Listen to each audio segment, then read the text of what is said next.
Good morning, everyone. I'm Courtney Johnson with the Purchasing Division. Welcome to today's session on doing business with West Virginia, presented by Technical Services Manager Mark Totten and Senior Buyer Crystal Husted. It's scheduled to last until 11:30. The PowerPoint was emailed yesterday, so you can print that out or follow along on the screen. We will take all questions at the end of today's presentation, but please feel free when you think of one throughout to go ahead and put in the chat window and send to the host, and we will address all questions at the end. But again, send them in the chat window to the host. Let's get started with Mark Totten. Good morning, everyone. I want to thank you for taking the time out of your day to join us for some information on doing business with the state of West Virginia's agencies. And hopefully there's a lot here that is going to be helpful to your business in regard to competing for state contracts and competing for state orders. So hopefully there is something that fits your business model. And again, I really appreciate you taking the time out of what you do every day to join us. Okay, some of the things that I'm going to talk about that I want you all to walk away having, some, not only some understanding of, but to be thinking of some ideas and some ideas for your company. We're going to talk about, why does the state of West Virginia and all of our agencies buy from the private sector in the first place? And we're going to talk about how procurement works within the state of West Virginia's agencies, and talk about some different ways in which your business, whether it's large or small, can find some strategies for competing for state orders with whatever agency might need the services you provide. We're also going to talk about a very important question. What does the state need? You can't very well compete for or provide goods or services to the state if you don't know what we're trying to purchase. So we're going to talk a lot about how you can use public resources to find out, what it is we're trying to get from the private sector. And then we're going to build on that and talk about some strategies for making sure you're aware up to the minute what the state of West Virginia is trying to buy, so you can make that decision whether or not you're going to compete for it. And there's some long-term and short-term strategies for keeping on top of what the state needs and also preparing your competitive bid for that contract. And then we are going to talk a little bit about, some of the registration programs that you need to go through in order to receive a contract from the state, but I'm not going to spend the majority of the presentation on that because the registrations are not required for you to learn what the state needs and compete for those orders. So, the loopholes don't come until you're the successful vendor. So we're going to spend most of the time talking about things that you have at your disposal, before you go through any kind of red tape, so to speak. Senior Buyer Crystal Husted is going to expand on what I say and go into how the different contract types that the state of West Virginia may enter into affects how you as the vendor would bid if you're interested in those contracts. So the different contract types affect how the vendor community responds, and she's really going to go into some helpful detail about how you would respond differently to different types of solicitations. And then she's also going to cover things like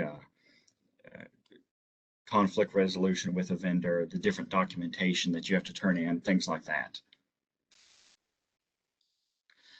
So getting started here, and the foundation I want to build on as we begin thinking about this process, especially if you are brand new to the state government procurement process, why does the state of West Virginia, with all of our hundreds of agencies and something like 25,000 employees, need anything from the private sector to begin with?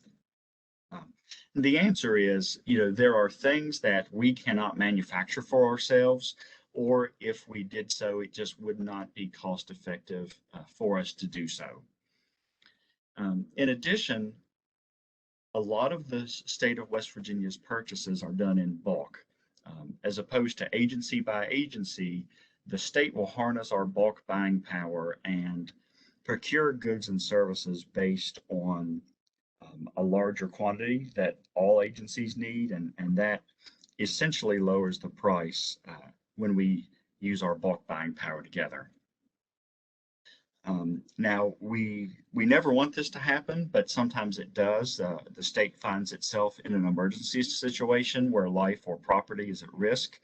And sometimes we go to the private sector in those cases for things like cleanup, tree cutting services after a hurricane, mine reclamation services after a flood, things like that. And there's also opportunities for vendors to be on hand in those situations that we certainly hope are few and far between.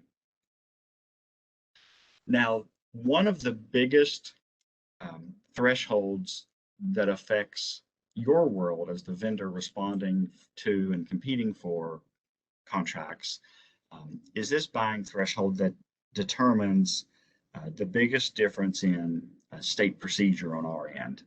And the threshold that really makes a difference in how we're going to go about buying from the private sector is the $25,000 threshold. That is relevant to you because, if the good or service that you're potentially providing to the state is under $25,000, then each state agency, such as the parks, highways, etc., have the authority to procure those goods or services under their own authority. So from you, the vendor's perspective, you would be dealing directly with the agency that has the need. Now, over $25,000, that kicks in a little bit more of a formal process where my office, the purchasing division, is going to be soliciting the goods or services that are needed on behalf of that agency. The agency is still the customer, but from your perspective, you're going to be dealing with the purchasing division when it comes to submitting your bid, receiving the awarded contract, etc. Now, already I hope you are thinking, that in accordance with what your business does, you may already be picturing that most of your transactions with the state would be under $25,000, or you may do larger things for the state and your average interaction with the state may be over $25,000. And that's okay because you can make just as much money doing multiple under $25,000 orders as less frequent over $25,000 orders. Now, if you think a lot of your business with the state might be in the under $25,000 world, you can market your commodities or services directly to the agencies that you may think that you think may need what you do. And whether they like it or not, there's a listing on our website of all the procurement representatives for each agency, along with their contact information. So there is benefit in knowing who at each agency would be soliciting goods and services on behalf of those agencies. And we'll go into a little bit more detail about how you can interact with them. But in that under $25,000 world, there's information that we have at your disposal to help you market yourself to these agency procurement officers, such as the vendor procurement guide. And probably the biggest difference from your perspective in the under $25,000 world versus the over $25,000 world is going to be where you submit your offer to the state, your bid. If the agency is procuring something on their own authority under $25,000, or expected to be under $25,000, you would submit your bid directly to that agency. Now, if the purchasing division is administering that solicitation for the agency in the over $25,000 world, you would submit your bid directly to us at the purchasing division. And we are located in Building 15 on the Capitol Complex. And from our perspective, you can submit your bid either through the OASIS portal or physically making sure it gets to our building. Now, in the under 25,000 world, agencies may accept bids in different ways than that.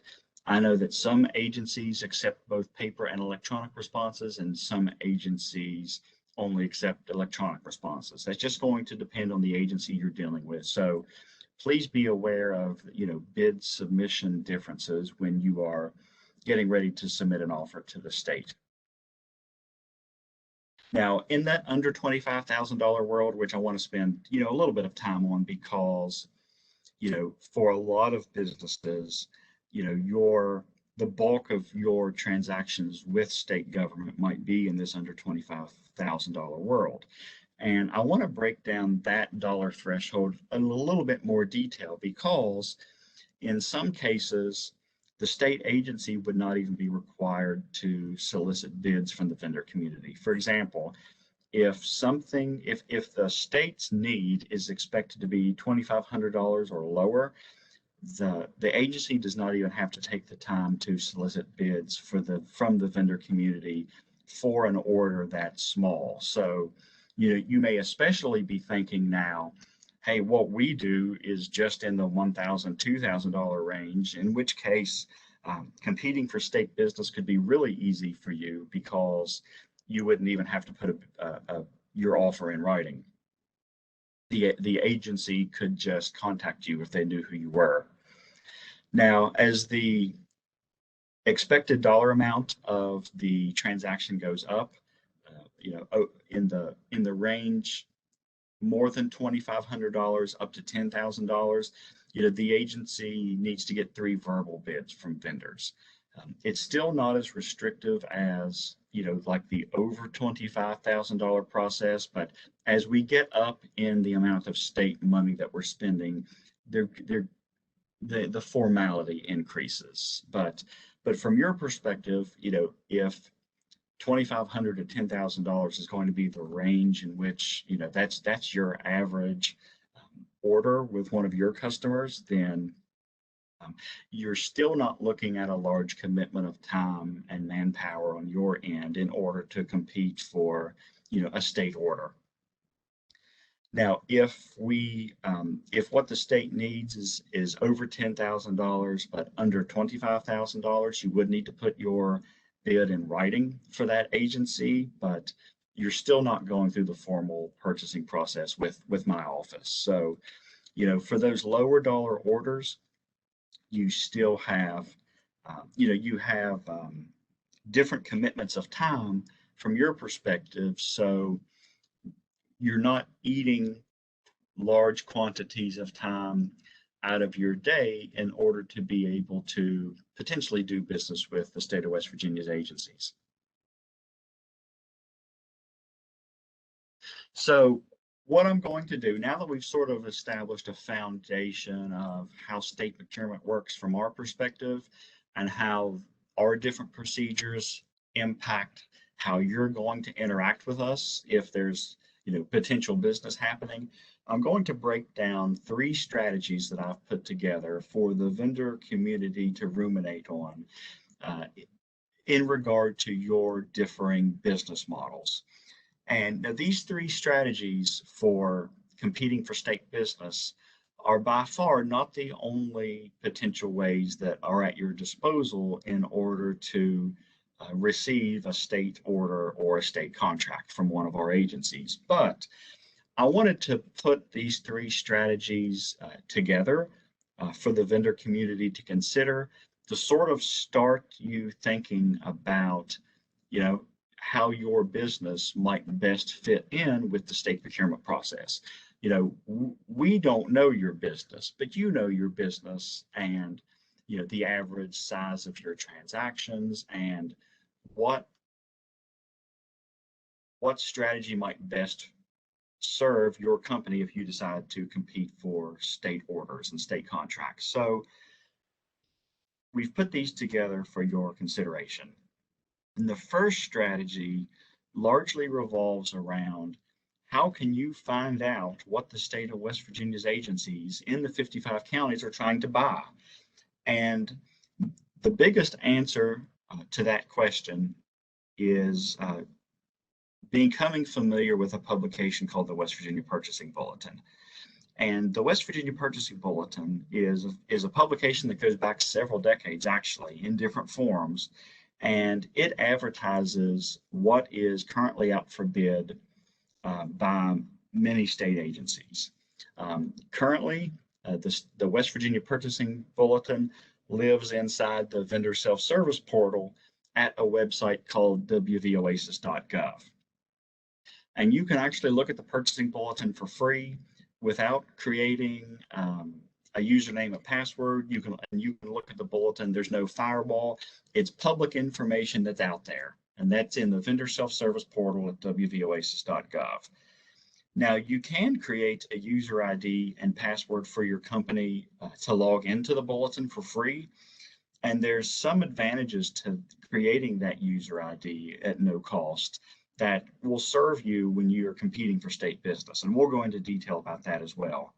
But briefly, if you create that user ID on behalf of your company in the vendor self-service portal, you're going to be assigned what's called a WVOASIS system vendor number. So that's going to be the number that identifies your business entity to the state of West Virginia's agencies. Now, going back to what's in the West Virginia Purchasing Bulletin, this is going to include solicitations that are out for bid by state agencies and expected to exceed $10,000. So $10,000, going up to potentially millions of dollars of need. You're looking at a lot of potential business, and we're talking about all agencies in state government in all 55 counties. So there's a lot of things at any given time for your company to look at as far as things the state is trying to buy.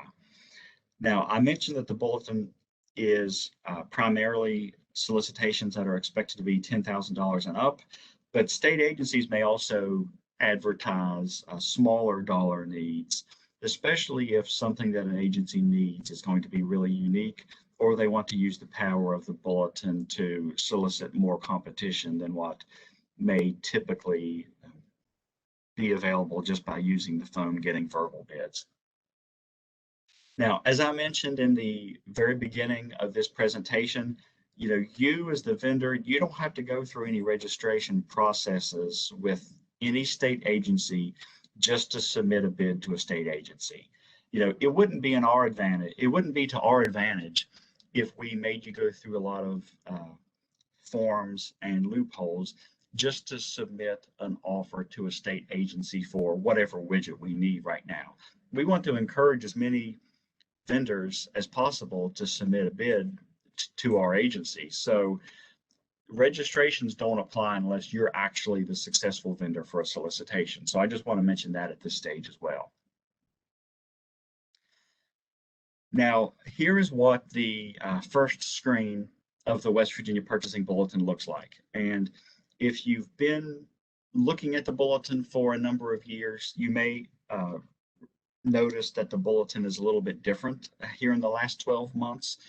The system in which the bulletin lives was upgraded about a year ago, so there's a little bit different look to how this listing appears, and we'll go into a little bit of the details regarding these solicitations. Now, you can see on this screen that you've got the basic information for multiple projects here. And you'll see these projects listed one after another. There's something out for bid for the Veterans Home, the Department of Agriculture, the Division of Highways. That's the one that's highlighted. And you also have the Procurement Officer contact name listed.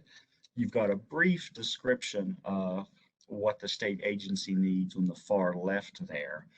And then you've got things like the contract number, the date and time that your response would be due, and that's a hard deadline that Crystal Husted will go into more detail about. But one thing that I'll point out here in regard to the solicitation number is that you'll notice that in addition to having identifying letters telling you the contract type that's going to be created from this project need, you see that that prefix for each contract number starts with the letter C or the letter A. And Crystal Husted will go into more detail about what that means. But while we're on this screenshot, I want you to see that the C or the A tells you whether or not this project is expected to be over or under that $25,000 threshold that we discussed. A prefix that begins with a C is a centralized solicitation that's going through the purchasing division on behalf of the agency. So those that start with the C are the higher dollar contracts expected to be over 25,000. And then you'll see at the bottom, we have a prefix that starts with an A. That's an agency delegated solicitation that the agency is putting out for bid on their own authority. It's expected to be under 25,000. And, the difference between the biggest difference for you, as we mentioned, over $25,000, a central, you would submit your bid to purchasing. Under $25,000, that's an agency starting with an A, you would submit your bid directly to the agency. Now, in the case of these solicitations in the bulletin, you see that you have the option to respond online. And if you're responding online, then your electronic bid is going to get to the appropriate agency. And you see there's a respond button there. Now, fortunately, you don't have to rely just on the information you see here in order to prepare your response. And I'll go into a little bit more detail about how you get the details of the solicitation so you can best prepare your bid. But let me go into some details about how you can search this bulletin, because there's going to be dozens of pages of projects like this. And you certainly don't have time to read absolutely everything that the state is trying to buy, because your business is not going to be able to provide all of them. And fortunately, searching the West Virginia Purchasing Bulletin can be done by keyword. But since the keyword search in the bulletin is not as instinctive as what we're used to with, say, Google, I want to give you a little bit of information on how to best search things that may apply to your company. You'll see in the examples that I've provided here that I've kept my searches simple. I've put in building maintenance and I've put in phone system. I've not put in a lot of extra language, because if I add search terms in this box that don't happen to be in the description for the project, I'm going to exclude myself from finding the match that may be relevant to what I can provide to the state. So if you're searching for, like if you provide telephony services and hardware, for example, I'm keeping that simple, like phone system, because I don't want to put in any words that are going to keep me from getting a match that I may want to see. You'll also see that I've put in asterisks around all the words in my keyword search box. And I'm doing this because those asterisks serve as a wild card, so to speak. And like, for example, let's say that phone system, the words phone and system are in my project, the project description I want. But it's not written, they're not exactly up against each other. Like, let's say that the state agency put that out for bid as phone and fax system. Well, if I put in simply phone system, then I'm going to exclude myself from the match as well. So I've got that asterisk in between those words just to give myself the most flexibility as a vendor in searching the bulletin and casting my net as wide as possible so I don't miss anything that may be relevant to me.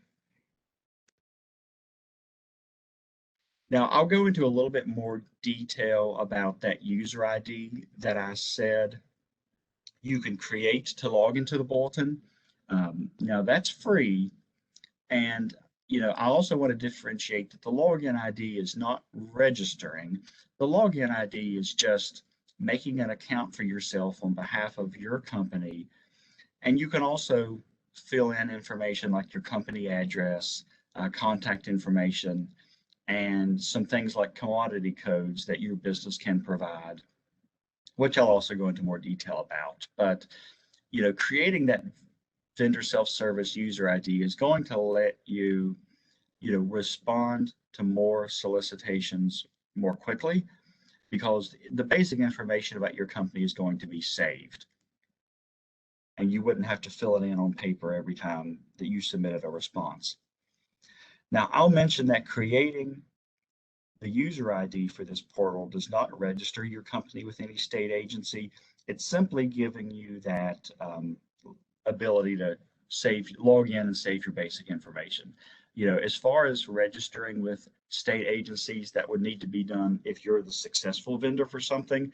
You would still have to make sure that your paperwork is up to date with, tax department, insurance commission, secretary of state, finance division, purchasing division, etc. It's those registrations don't automatically start just because you make this user ID.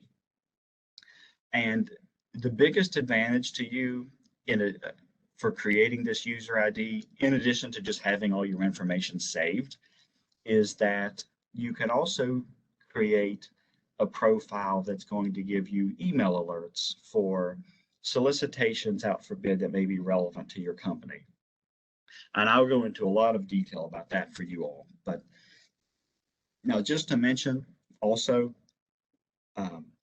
those different state agency registrations, if you are the successful vendor for an order, you would have to register with the purchasing division.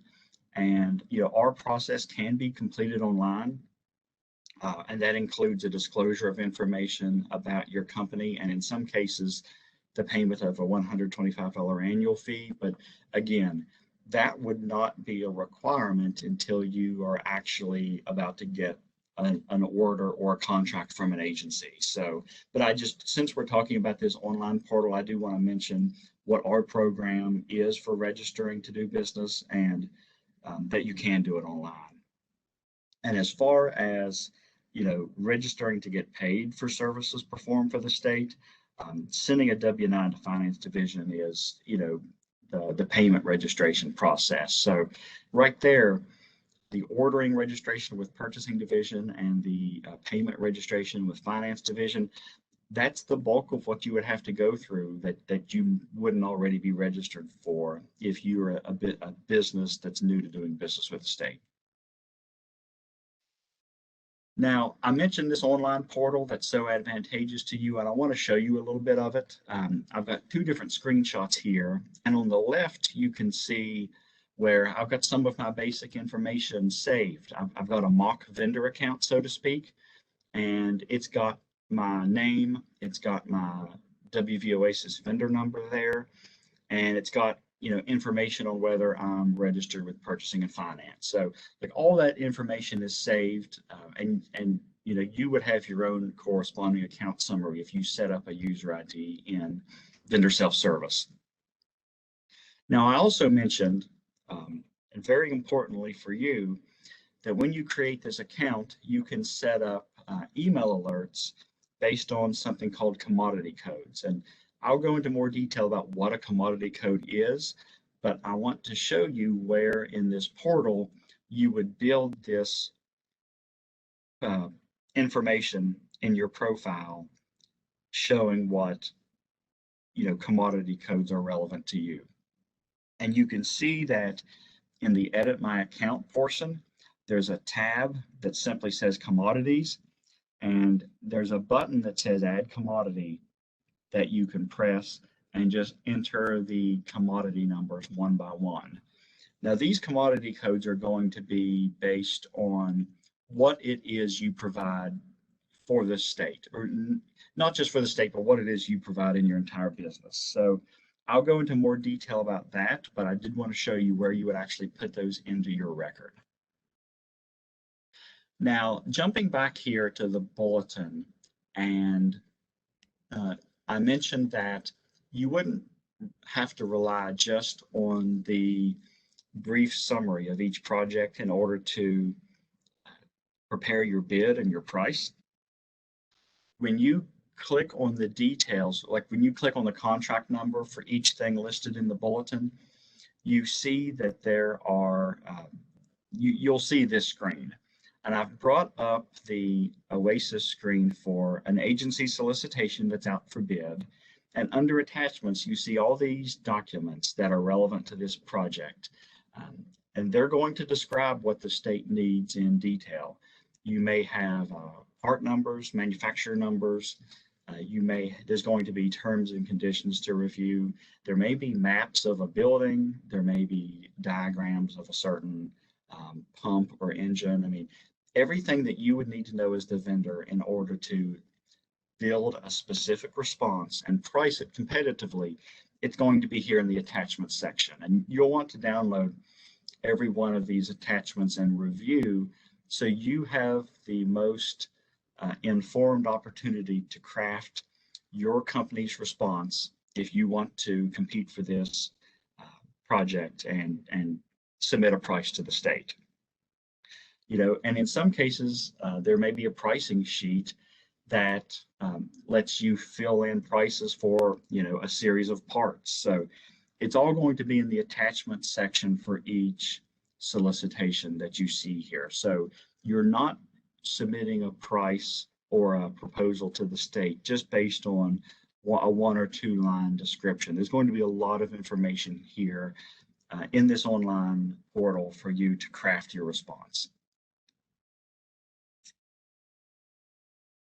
And see, I'm still in the detailed view for one of these solicitations. And, when I click general information, you can see the agency procurement officer, contact name, phone number, etc.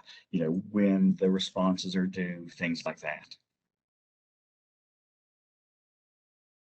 And see, this one is actually for phone system. And in the bottom left, you see the description, phone system maintenance and equipment. And that calls back to how I simplified my keyword search to just phone maintenance with asterisks before and after all the words. So you kind of see where I was coming from with making sure that you don't miss out on an opportunity. And speaking of not missing out on an opportunity, I want to teach you multiple methods for becoming informed about what the state's trying to buy, because you can't make the decision to compete if you don't know the state needs it. And reading the West Virginia Purchasing Bulletin regularly, searching by keyword, that's going to be a big part of how you are going to know what the state needs. But again, you're not in business to read the West Virginia Purchasing Bulletin. You're in business to provide whatever it is that you provide to your customers.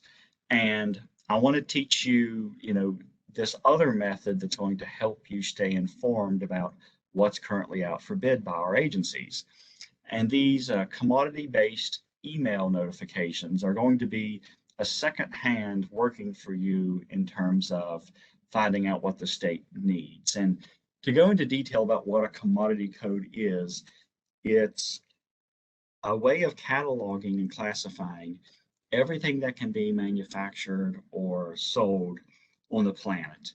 And I compare, this is a dated reference for some people, but I compare commodity codes to the old Dewey Decimal System that we had in our school libraries. Everything that can be made has a commodity code that's associated with it. So whatever it is you're in business to do, there's a commodity code that represents it. And the Dewey Decimal System that we use, so to speak, is the UNSPSC system that comes from the United Nations. And you can use their website, UNSPSC. It's actually on the screen on my last bullet, unspsc.org. You can search by keywords like steel, trucks, roofing, construction, coal, iron, whatever. You can look up what you do and see the corresponding commodity codes. And then what you would do after searching this United Nations website, take those codes and go back to this screen on the vendor self-service portal and add the commodities to your business's record. And that lets the state know what it is that you can provide.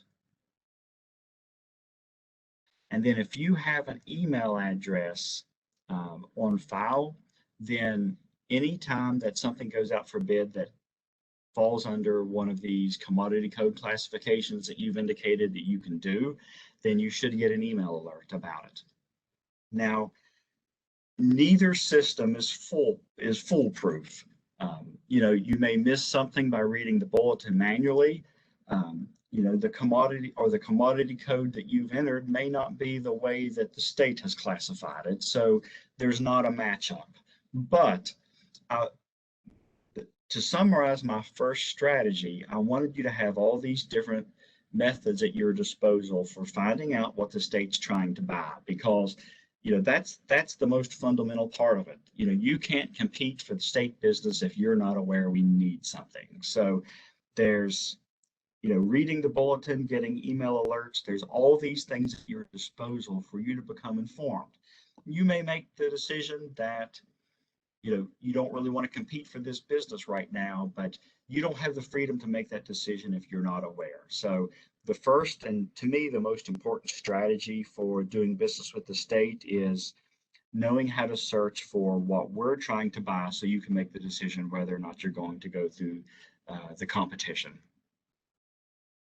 So, and now my second strategy, which I promise you is not going to be as long as my description of the first, the second strategy that I want you to think about mostly applies for orders and contracts that are going to fall in that under $25,000 world. So this may be more relevant to your business model if earlier you were thinking, anything that we provide to the state is going to be under $25,000. This strategy may best fit your time. So I mentioned that these procurement officers, which is the name that we give to the purchasing agents that represent all of our agencies. Let's think back to that slide where, I said that, some projects may not even require getting bids, or some, there's the certain dollar threshold that only requires a verbal bid. You can't be on the other end of that phone if the procurement officer doesn't know who you are. So I recommend you go to the link that's there on the very last line of this slide and look at all the different state agencies listed and their procurement contacts, because not only do you want to pick out 5 or 6 agencies that you think may need your goods or services at some time, you also may want to consider sending a one-page introduction of your business and what you do and where you are to these companies, or I'm sorry, to these procurement officers, so that when the time comes they need a verbal bid, or hopefully not, but if they have an emergency situation and they need somebody fast, then they can think back to getting that introduction from you, like, hey, I'm so and so, I'm located in Kanawha County, and this is what I'd like to provide for you someday. Please keep me in mind next time you may need a verbal bid or a quick written bid, or God forbid have an emergency situation. The second strategy that I want to emphasize that largely pertains to these agency delegated purchases under $25,000 is market yourself to the procurement officers. Make sure that they know who you are and what you can provide for them. Now, sort of building on this strategy that involves a little bit of footwork on your part, there's some information that we have on our website that's public, that's at your disposal, that may help you figure out, what the state may need in the future by researching what the state has bought in the past. And there's a very robust transparency section on our website, wvpurchasing.gov, that has documented years of information based on what I'm going to break down into 3 different parts of the procurement cycle. What has the state bought in the past? What vendors made an offer on that? And who was the ultimate successful vendor?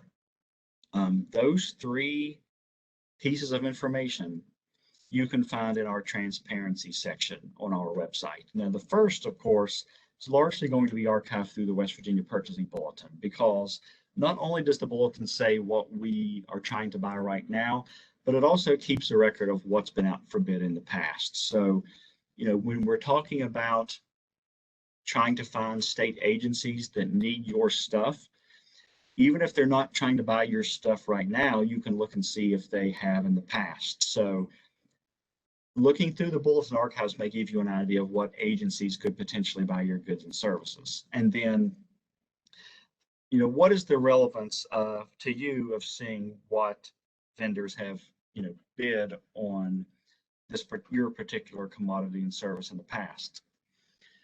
Well, from the vendors that I speak with, there's a lot of value in knowing how competitive something is going to be, who the regular players are going to be in the bid process, et cetera. That, from what I've been told by a lot of vendors, that's going to affect the price you offer to the state tremendously. So you can look back in our transparency section and see what bids have been made, because they're following the bid opening, we publish them and they're all there to see going back years and years.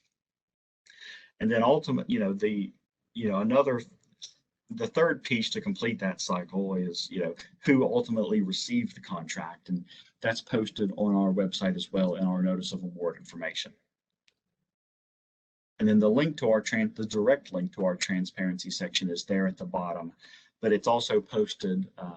There's also a menu option that says transparency on our main website. So the third and last strategy is a little bit more of a long-term pursuit, but it has potentially high yield results for the successful vendors here. The third strategy that I want you all to consider for your business model are the opportunities you have for statewide contracts.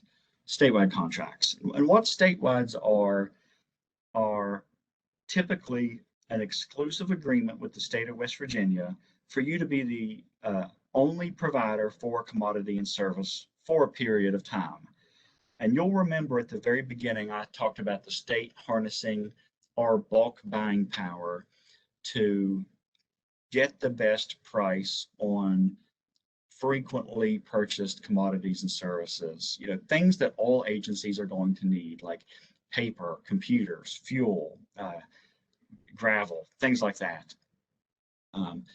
These statewide contract opportunities, if you're the successful vendor, you have an opportunity to be the exclusive provider to all state agencies in the 55 counties for these commodities and services.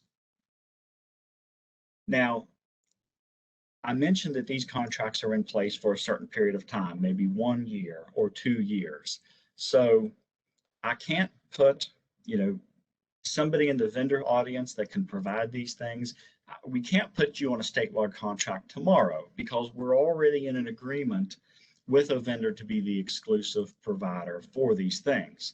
But the opportunity you have, if you go to our website, to the link that's listed there on this slide, and look and see what statewide agreements that we have all the time, let's say that it goes back out for bid in 6 months or 3 months. You've got the opportunity to do your homework on that, formulate a plan, and then when these statewides go back out for bid, you can launch your competition to possibly be the exclusive provider to all state agencies for whatever it is you're in business to do. It's more of a long-term pursuit because, again, we can't just add and subtract vendors from statewide contracts frequently. That's not what we do at all. But when the contract goes back out for bid and competition opens back up and you compete for it, you've got a potential high yield opportunity to complete a lot of orders for the state if all state agencies have to go to you for this specific thing. And this is what our statewide contract page looks like. And you can see that the contracts are online, and you see that they're organized by whatever commodity or service they are. And I think last time I counted, there are 80 active statewide contracts at any given time, give or take a few. So those are 80 things that the state needs so much of that we use our bulk buying power to, leverage the best possible price and then enter into a contract with an exclusive vendor for a year or two. You see things like food, fuel, auto parts, box truck rentals, office furniture. There's all kinds of things. I encourage you to go to the link that's at the end of this slide and look at this page to see if anything in these catalogs are things that you could provide to the state exclusively. Now, let's say you've utilized one of these three strategies so successfully that you need to register with the purchasing division because you're about to get an order or a contract. Before the state could award that purchase order to you, you would need to provide a disclosure of information and in some cases pay a fee to the purchasing division, but that makes you eligible for 1 year to do any amount of business with the state of West Virginia's agencies that you can do. What are we talking about with a disclosure of information? We would need your business's legal name, physical address, phone number, the things that you would expect. And also for the state's protection, we would need to know the owners or officers associated with your business entity and the name of your business's financial institution where you keep your assets. So these are not things that are publicized outside of purchasing division. The disclosure of information is just something that we keep on file for any company that's receiving state money, and state orders. So the registration process, is not as invasive as it may feel when you're looking at this list. It's just that the state needs to know who we're doing business with, and this is information that you disclose to us when you are getting ready to receive a contract from the state. Now, this purchasing division has a vendor registration office that you can work with not only to complete this registration process, but also to navigate a lot of the things that we've talked about this morning. How do I find out what a state agency is trying to buy? How do I, make sure that my commodity codes are in my vendor self-service profile in a way that I'm going to get relevant emails. So we're at your disposal to help you navigate the entire state government procurement process. Because of the pandemic, our office is closed to the public right now, but we're available to you by phone, email, video conference, and we also have a lot of information for vendors on our website at the link that we have provided there. Because Purchasing's vendor registration office wants to be your resource for making sense for all the state procurement details that you're not in business to learn, but we want to help you, navigate the details so you can find the strategy that best fits your business model. Now, in addition to the vendor registration program that my office administers, we also administer the state's Small Women and Minority-Owned Business Certification Program. And I want to talk a moment about the Swam certification that we can give your business if you qualify, because there could be several advantages for you to become a Swam certified business by the state of West Virginia. Now, Swam certification includes designation for different business types, so women-owned business, veteran-owned businesses, small businesses, etc. And this could help you in regard to competing for business with other states. Now, let's say that you've listened to me this morning, which I still appreciate, by the way, but you've decided that doing business with the state of West Virginia is just too much, or you don't have the time in your day to do this right now. But let's say that there's something in another state that you want to compete for. Well, I would love to hear the story of how a West Virginia vendor brought home a contract from another state. And there is a reciprocal opportunity if you're a West Virginia SWAM certified company and you're bidding in another state, or maybe you're bidding with the federal government. If that other entity recognizes West Virginia SWAM certification, there may be a bidding preference that helps you when you're bidding with those other entities. And we would be happy to get you set up as a SWAM certified vendor if you qualify, so to help a West Virginia business in that regard. And of course, we still want to make sure that you become aware of West Virginia bidding opportunities as well, but it's good for the state if we bring home out-of-state contracts as well. In addition, a SWAM certification in your home state of West Virginia may be necessary if you are applying for the same type of disadvantaged business enterprise certification elsewhere. We're seeing a lot of that where other states, like if you're applying for DBE or SWAM certification somewhere else, you first need to be SWAM certified in your home state in order to move forward. So that's a program with advantages to you, whether or not you're competing for business with West Virginia state agencies. And we would be happy to provide any kind of documentation to prove to an external entity that you are West Virginia SWAM certified. All right, we're going to go ahead and get started. My name is Crystal Husted, and I'm a senior buyer here at the Purchasing Division. And we are actually going to discuss the purchasing process. Mark had given you guys some great information on how to look up business opportunities and vendor self-service in WV Oasis. Now I'm going to kind of explain the process after you've found that opportunity of what happens when you want to submit a bid. So we're going to first talk about the types of solicitations that are advertised in the West Virginia Purchasing Bulletin. You have a request for quotations, and Mark showed you some solicitations earlier, and there's two different types of requests for quotations that you'll find in vendor self-service, and that's a CRFQ or an ARFQ. Now, and with the request for quotation, that is awarded to the lowest bidder that meets all the mandatory requirements. So it's the lowest responsible bidder. If it is an ARFQ, that is advertised by a state agency. When you do your response, you're going to send your bid response to that particular state agency. And you'll want to look within the agency's solicitation documents to find out information of where and how that you're going to submit your bid.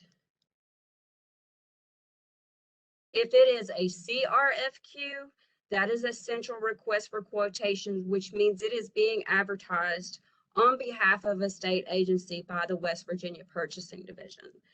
When you see a CRFQ, you're going to go into it and you're going to download all the documents, as Mark had explained earlier.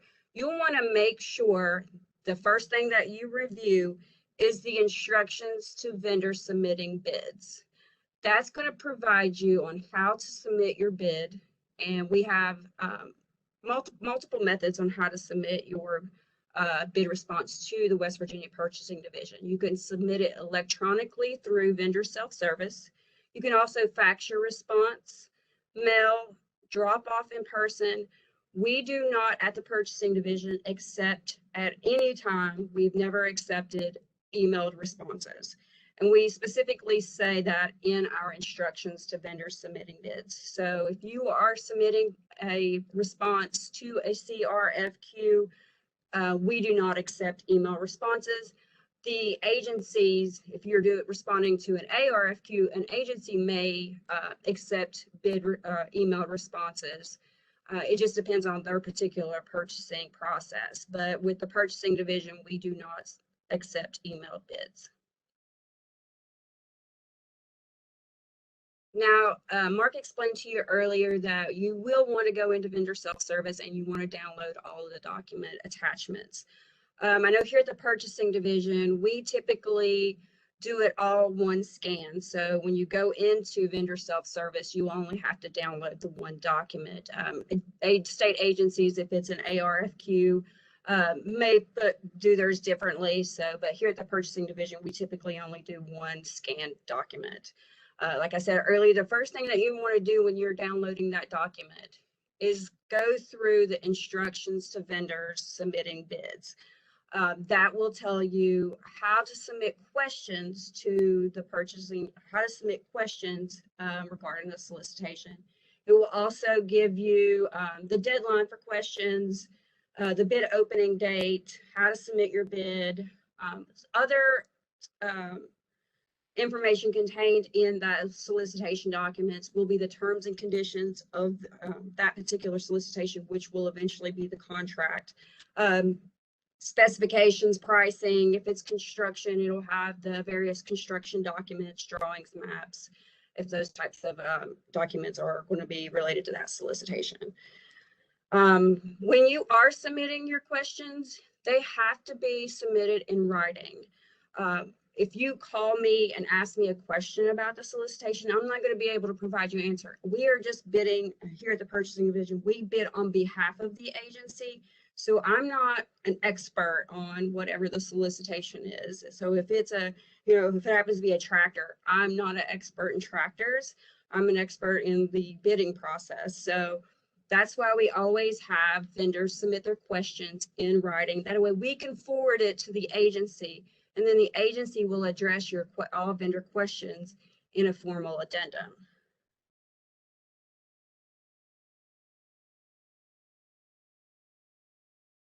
Once a solicitation, once an agency has submitted a requisition to the purchasing division, that is when the blackout period officially begins. So what the blackout period means is you cannot contact the agency. The agency cannot have any contact with the vendor community. All communication must go through the purchasing division. So if you have questions about a solicitation and you know somebody at the agency because you may have, the previous contract, you can't submit your questions or contact that agency person or the agency period regarding this new solicitation or the new requisition. I mean, if you have a current contract with them, you can discuss that current contract only, but you cannot contact them or ask them any questions regarding a current solicitation. And that is by West Virginia Code of State Rules. So any communication has to come through, if it is a CRFQ, if it's being advertised by the purchasing division, all communication has to come through the purchasing division buyer that is listed on the solicitation. Now we also have the best value procurements that are in the West Virginia Purchasing Division or Purchasing Bulletin. We have a request for proposal. That is, we have the CRFP, which is solicited by the West Virginia Purchasing Division, and that is actually awarded to the highest scoring vendor. Electronic submissions for RFPs are prohibited, so it would have to be a paper response. And there's a two-part evaluation to an RFP. You're going to have your technical, which is opened at the time of the bid opening. And then you have a cost proposal. And when we open the cost proposal, we will actually notify the vendors who have responded, and we'll set a date and time for the cost proposals to be opened separately. And those will all, both the technical and the cost, will be posted on the purchasing division's website. Now we also have the expressions of interest, which you'll see on the website as an AEOI or a CEOI, and those are for agricultural and engineering services, and those are the award is based on qualifications and experience. So when those are awarded, it is to the most qualified and experienced vendor. The agency evaluates the responses, and it's usually a 3 to 5 member committee that reviews the responses. They will also conduct oral interviews, and then once those oral interviews are completed, they'll do a recommendation to award to the highest ranking vendor. And then that's when negotiation process will begin to get that pricing. And as I explained, there is 2 different types of EOIs. There's an AEOI and a CEOI. Both the AEOI and the CEOI will be awarded by the purchasing division. Even if it is an AEOI that will be advertised by a state agency, but once it comes to award time, it will be awarded by the purchasing division. Now, we also have the request for information, which is the CRFI. This is not a solicitation, but more of, this is when the agency starts doing their market research. If they have a project or commodity that they're not really sure where to begin with the specifications, we'll advertise a CRFI, and it's just basically we're just needing information for it, data sheets or some information that, spec sheets, something like that. So that's where there's not going to be an award made from a CRFI. Like it's very simple. It's just we need information on where to start writing the specs. Now it's time to submit your bid. Now, what you want to do when you're submitting your bid, you want to look over everything and make sure you have all your signatures. You want to make sure that you meet all the mandatory requirements and that you have all your notary seals on any document that needs a notary seal.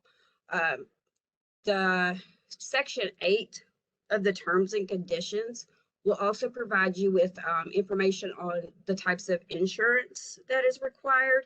The state of West Virginia does require that commercial general liability is to be provided on all contracts that are awarded. Excuse me, I'm sorry. So when you're doing your bid, you should submit your insurance certificate with your bid. It is going to be required prior to award. And on your certificate of insurance, you want to make sure that the state of West Virginia is listed as an additional insured, because that is also required. Any other insurance requirements will also be checked in Section 8 of the general terms and conditions. I'm sorry, I got a tickle in my throat right now. If your solicitation, this is typical on construction contracts, there will be a requirement for a bid bond. You'll want to make sure that you submit a bid bond with your bid if it is required in the solicitation. And it'll be, if the bid bond is required, it will be included in the complete solicitation documents when you download them in OASIS. So you'll know that it's required. If it is required, you have to submit that with your bid. If you do not submit it with your bid, we can't obtain that after bid opening. So if you don't submit that bid bond with your bid, if it's required, then your bid will be disqualified. Another form that would be required with your bid would be the vendor preference forms. And if you read section 15 through 16 of the instructions to vendors submitting bids, that will give you information on what types of commodities and services that vendor preference is applicable to. And like I said, that has to be submitted with your bid. That's something that we cannot obtain after bid opening. Now, other documents that should be submitted with your bid is your purchasing affidavit, the addendum acknowledgement, if any addendums were issued, that should also be submitted with your bid, and the disclosure of interested parties to contracts form. And if you have questions on how to complete that form, you'll need to contact the West Virginia Ethics Commission. You also want to make sure if there were any licenses or certifications that were required with the bid, that you submit those as well. I talked about the construction documents earlier. So if it's a construction project, you want to make sure that you got your drug-free workplace affidavit in there, or your subcontractors list. We always suggest that you include all of these documents with your bid. It saves us time when we're going to award the contract. That way we don't have to start the paper chasing. It just makes it more efficient and more, it helps expedite the award process when we don't have to contact the vendors and request all of these forms. So if you submit them with your bid, that helps us tremendously in expediting the contract. You won't get disqualified for not having these particular forms in your bid, but it, like I said, it helps expedite the award process. Now, if you're submitting your bid, this is where you'll go into OASIS, and Mark had mentioned earlier to respond.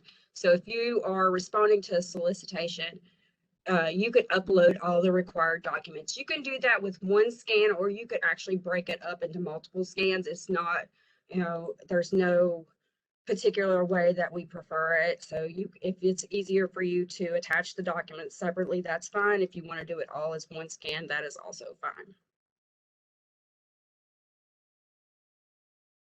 Now, with the bid opening, we always here at the purchasing division, usually, let's say Mondays through Thursdays, it's always going to be at 1:30 p.m. Eastern time. So you want to make sure if you are submitting a bid that you look in the instructions to vendors submitting bids to know exactly what date and time that is going to be, you have to have your response in. And I've ran into this frequently, and we cannot accept late bids. I've been here for 9 years, and I don't think there's ever been a situation to where we've accepted a late bid. I've heard, I tried to fax it, but the fax machine was busy, OASIS was down, there was a snowstorm and UPS couldn't deliver it. I've heard all of the excuses, but at no time we cannot accept a late bid. And we actually have West Virginia State Code that explains that we cannot, under no circumstance, accept a late bid. So you want to make sure you have your bid. I would suggest, our bid openings are always 1:30. I would not suggest starting your bid at 12 o'clock. So you want to make sure that you give yourself enough time to get your bid submitted.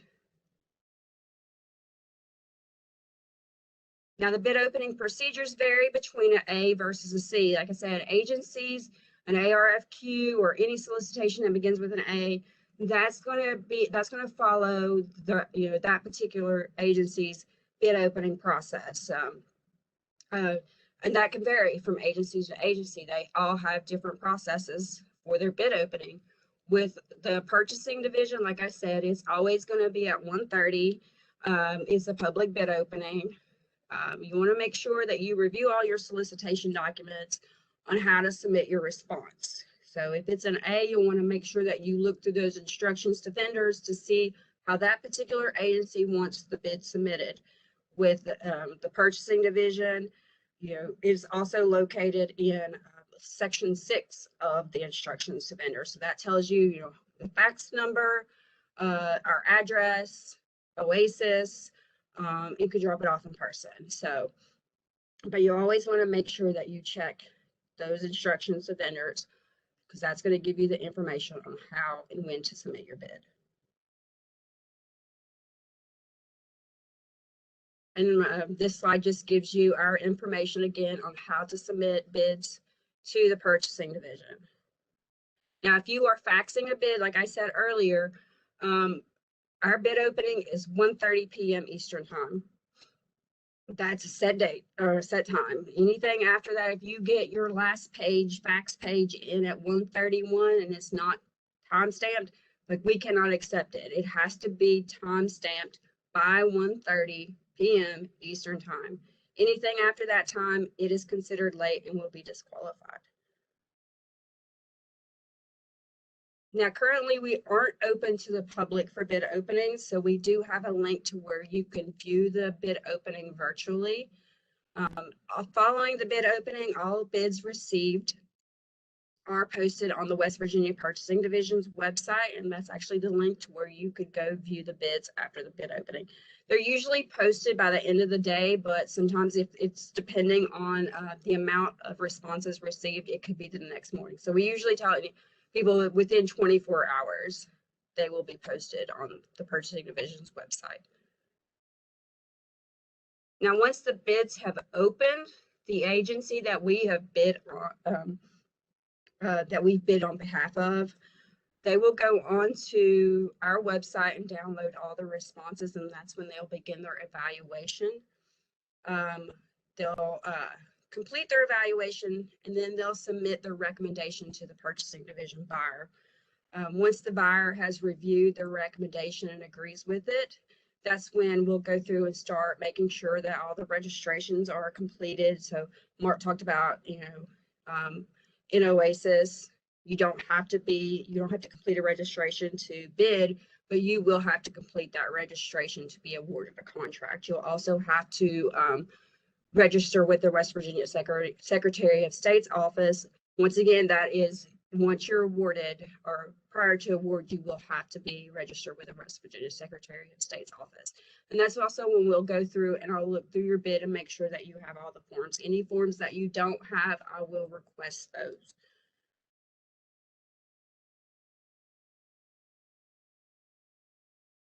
And I just talked about how the registrations of Secretary of State's office, tax department, and West Virginia Insurance Commission, you have to be in good standing with all of those agencies. For a solicitation that has been awarded by the West Virginia Purchasing Division, all bidders will be notified that a contract has been awarded. If you provide an email address in your response, we will email a letter telling you that the awarded vendor and how to review the awarded contract. And that awarded contract will actually be posted on the West Virginia Purchasing Division's website under the link Awarded Contracts. Now, no work can be done until the vendor has received that encumbered finalized contract. So once you get your awarded contract, that's when you can contact the agency. I discussed the blackout period earlier. That's when the blackout period ends, is when that contract is officially encumbered. That's the earliest that you can contact the agency and start coordinating to begin work. Now, if you have bid on a contract and you feel that it was awarded in error to another vendor, you actually have, I'll go back for a second, actually. If you see a solicitation out in WV OASIS and it feels like that is those specifications are skewed to a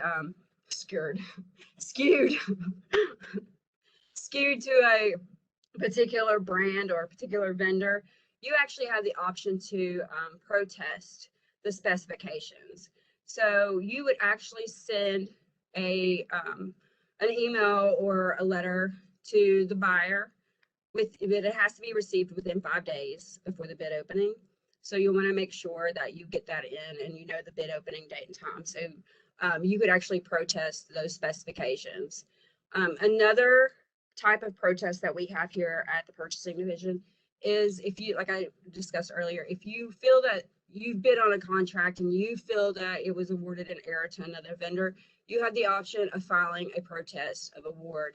And that must be submitted in writing to the Purchasing Division buyer, and then I will forward it. So if it's mine, I will then forward it to our director, and that has to be received within 5 days after the award. So if you look on the awarded contracts link and you see that contract has been awarded today, you have 5 days from today, 5 business days from today to file that protest. After the award, we'll have change orders. Change orders will be the most typical is renewals, cancellations, name changes. Any change to that contract will be initiated by a change order. And a change order, if it's a C, the Purchasing Division will process it. The agency begins the process, and then the Purchasing Division actually finalizes the change order if it is a C contract. If it's an A contract, which means it's an agency delegated contract, they will process it under their own processes and procedures.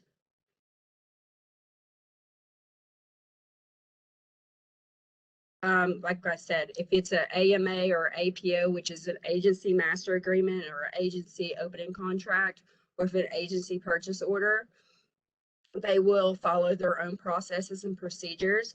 But if it is a CMA, which is a central master agreement opening contract, or a CPO, which is a central purchase order, those are prepared by the agency and then they submit it to the Purchasing Division.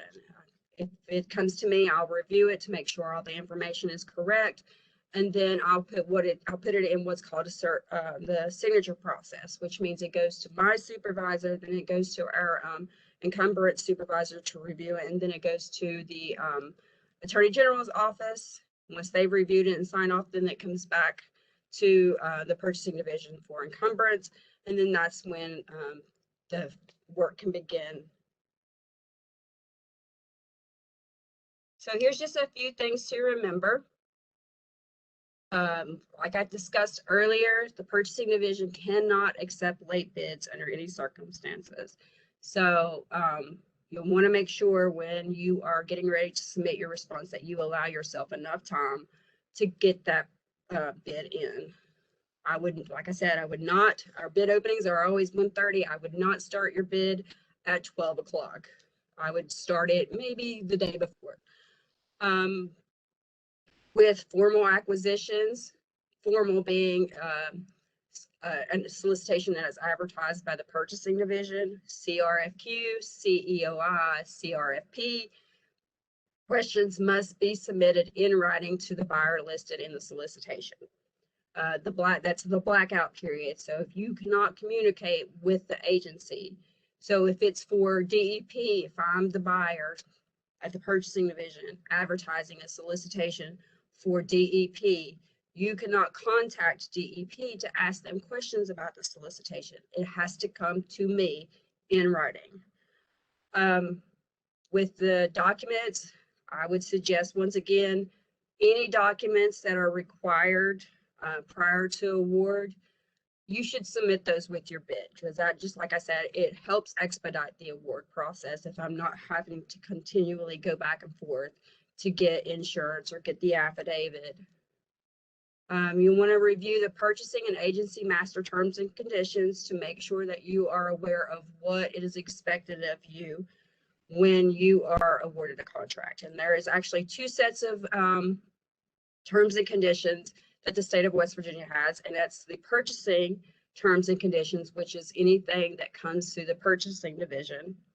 And then you have the agency master terms and conditions, which is anything that is advertised or being purchased at the agency level, which is under that $25,000 threshold. All right, so now we're going to talk about the vendor performance. If you're having issues, and I know right now a lot of different commodities are experiencing some delays in shipping. If you're experiencing delivery issues or shipment issues, you want to communicate that with the agency that you hold the contract with. That way, that there's an issue, you can work with the agency to try to figure out a solution. Now, if the agency has contacted the awarded vendor several times and is making no headway or getting no response, that's when the agency will send all communication, emails, phone calls, any type of communications that they've had with them. They'll send all of that to the purchasing division, and that's when the purchasing division will step in and try to help alleviate any issues with the vendor performance. Okay, and then this just gives you the references. We got the Doing Business with the State of West Virginia, the Vendor Procurement Guide. We also have the Vendor Resource Center, which is on the West Virginia Purchasing Division's website. We have the procurement, the OASIS procurement section, transparency, and the ERP board. Do you have anything else you'd like to add, Mark? Sure, I'll bring it home a little bit for everybody here. Let me. So these resources are at your disposal to, formulate whatever strategy you want to have for researching this process and competing successfully for state business. And there's our vendor procurement guide that is really an introductory into how to market yourself to the state of West Virginia's agencies. And one thing I want to mention, this is a little bit in the context of the Swam certification program that we run for the state. We can also work with the Small Business Administration if there is something that is particularly helpful to your company when it comes to competing for a contract or getting what you need from the state. We've coordinated with these different entities at different times, and if there's something that you need to make us aware of, or if there's something that is helpful to you, please let us know, because we've partnered with these groups at different times and we're happy to do so on your behalf.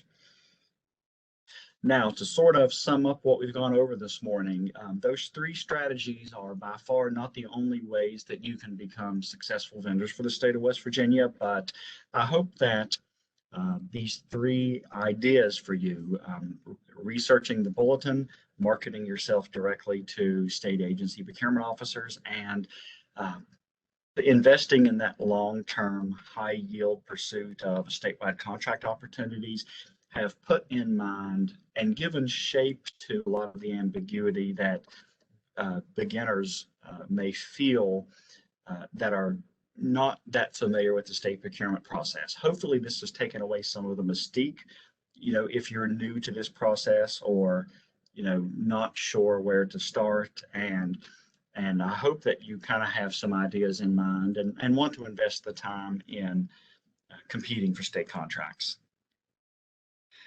To me, the biggest thing that you can take away is knowing what the state needs. And there's a lot of different things that you can do in order to have that information in hand. You could have one of your hands reading the purchasing bulletin and becoming familiar with what is posted there every day. And then you can also have a hand if you set up those commodity-based email alerts. All this information is here, and all these tools are here for you to know everything you can to give your company the best shot at competing for state orders or contracts. Again, that vendor self-service portal in Oasis is very helpful to you, especially when it comes to bidding over and over. As Crystal described, bidding is not something that you just do in 5 or 10 minutes, but having your profile created and up to date in vendor self-service can really help you ergonomically respond to online solicitations in a way that minimizes the time that you have to invest in responding to these solicitations. Depending on the size of your business and what you think your average solicitation may be, your best strategy might be on quantity in that under $25,000 world. If you can get good relationships and identify state agencies and their procurement officers that need your widgets, then that could really be your sweet spot when it comes to doing business with the state. And if you want to do your homework and research what the state has bought in the past, what the competition was like, and who was ultimately successful, the transparency section of the purchasing division's website, wvpurchasing.gov, has a lot of information there in that regard. And adding to what Crystal said and listing another way to cut time off your, cut time off what you would have to invest in the competition process. Keeping your vendor registration and Swam certification up to date, will save you time when it comes down to you receiving a purchase order. But, as we've all said, the registration process is not required just to bid. You can bid all day long unregistered. You won't have to register with any agency until you're actually the apparent successful vendor for an order or a contract. There's people at your disposal to clarify any of this. Crystal Husted and myself, will be available after this presentation, and we're happy to clarify anything that we went over. And the vendor registration unit at the purchasing division is staffed by Tara Oliver and myself. And the vendor registration office is happy to be your central point of contact to start shining that flashlight through the state government procurement process and taking away some of the mystique, having a one-on-one conversation with you and your business in regard to what strategy might work best for you, finding the actual solicitation information that's relevant to you, and helping you navigate through various agencies' registration processes. So between Tara, myself, and the vendor registration office, and then Crystal Husted, who can go into the nitty-gritty when it comes to contracting and how each different solicitation type impacts what you as the vendor would need to do in order to respond successfully. Our information is here, and we're all available to be your resource through this process. And that wraps up the initial information that Crystal Husted and myself have to present. And I know that our moderator is going to give us some Q&A time, especially if questions have been submitted throughout the course of our formal presentation. Yes, we do have a few questions. Hold on, I'm echoing. Okay. The first question is, do any agencies manage the over 25K purchases for themselves, like WVU, National Guard, community colleges? If so, do they still follow the same guidelines and publish requests in the purchasing bulletin? Okay, I can answer that question quickly, and then if there's more detail requested, Crystal can go into it. But yes, there are some agencies that don't fall. The $25,000 threshold is based on West Virginia Code 5A3, and there are some agencies that in the procurement world are exempt from West Virginia Code 5A3, like WVU, for example. So agencies that have a specific legislative exemption to the purchasing division's processes would be managing procurements in excess of $25,000 on their own authority. Yes. Okay, next question. How do we learn more about and start the Swam certification? Okay, I can also answer that question. There is more information about the Swam certification on that vendor registration link on the purchasing division's website. Particularly, we have documented the exact legislative definition for each of those business certifications that make up SWAM certification, whether it's women-owned, veteran-owned, small business, etc. If you can't find that long link that's on that slide, you can go to wvpurchasing.gov that we have on the screen right now, and click vendor registration and scroll down to the bottom of that page, and there's a whole section about SWAM and the exact criteria of each designation so you can see whether or not you qualify. So if that web page doesn't answer your questions, you're welcome to contact Tara, Oliver, or myself if you have additional questions about SWAM certification. Okay, we do have a couple more questions. Are commodity codes listed on state contracts? If I don't answer that question exactly, please let me know, and Crystal Husted may also have something to contribute, but I don't believe on the contract document themselves that the commodity code, they are listed. Yeah, if you look on the contract and the commodity lines, it has the commodity code listed on there. Yes. Okay. I learned something today too. So yes, if you're on our statewide contract page and you look at the actual contract document, the commodity codes are listed. Okay, one more question.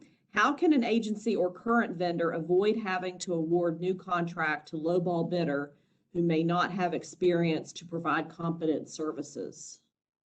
Could you repeat that? I'm sorry. How can an agency or current vendor avoid having to award new contract to a lowball bidder who may not have the experience to provide competent services? Well, that would be when you would actually take advantage of that protest period. If you feel that a vendor that wasn't experienced, doesn't meet the mandatory requirements for the experience, or I don't know about their work at part, but if you think that they don't meet the mandatory requirements in the solicitation and they were awarded a contract, that's when you would file your protest. I talked about the timeline. So as soon as the contract, the encumbrance date, it's 5 days of the encumbrance date that you need to file that protest.